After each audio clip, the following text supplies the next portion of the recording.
But you and I need to step back and understand when God describes himself and the value of his possessions, if God were to give his treasures to his stewards, in other words, if God was going to give his treasures to you and to me, what would those treasures be? You're not going to find anywhere in Scripture where God says, my treasures are large dollar bills, and that's what I give to my people. Duh.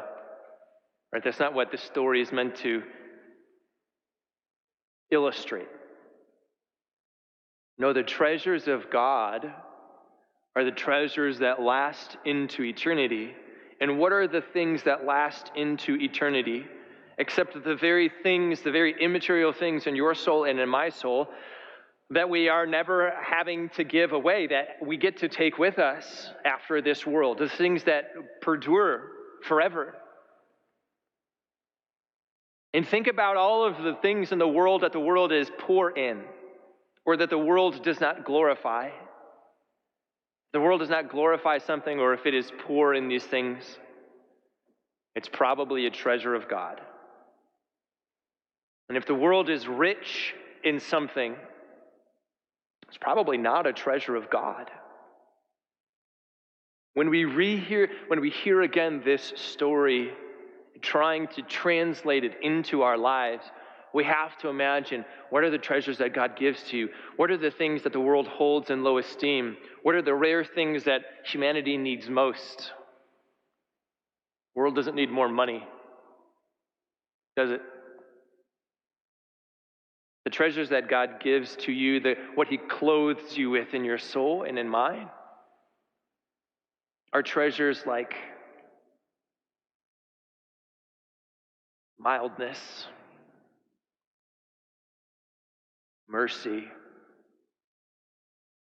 patience, kindness, gentleness. The fruits of the Spirit, right? Paul enumerates them for us. The treasures of God.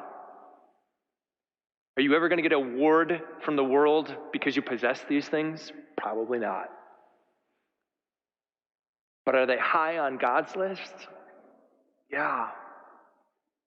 And this, I think, is what helps me to address sort of my own natural reaction, maybe your own natural reaction, as to how sometimes we can translate this story into our own life of faith. Because in our own life of faith, we can hear this story and we can say, oh my gosh, like, I don't want to be wicked or lazy, so I got to make sure that I pull up my britches and go out that door, and it's my job to make sure I, dot all my I's and cross all my T's, and I need to get out the list of here's all the things God has asked me to do, and if I don't do X, Y, and Z, it's never going to work out for me. The great fear that you and I have is to believe that God is a taskmaster, and that your life and my life merely consists in us doing our duties and checking off all of, the tasks and making sure that we've done our diligence so that we can double our sums, and this will then make us be enough somehow. And that was the fatality of the last servant, who then knew that he could never accomplish all of those works, and so what he decided to do? He decided to do nothing. He literally wasted more time and energy trying to bury it than he would have spent simply putting it in the bank, right? But what are the treasures of God? What does God make us rich in?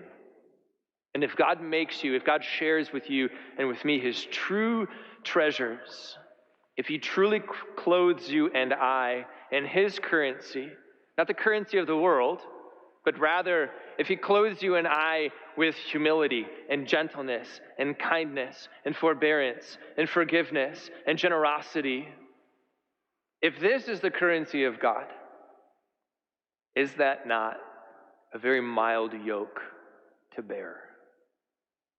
Is it not quite natural and beautiful for us then to spend and to receive in this kind of currency?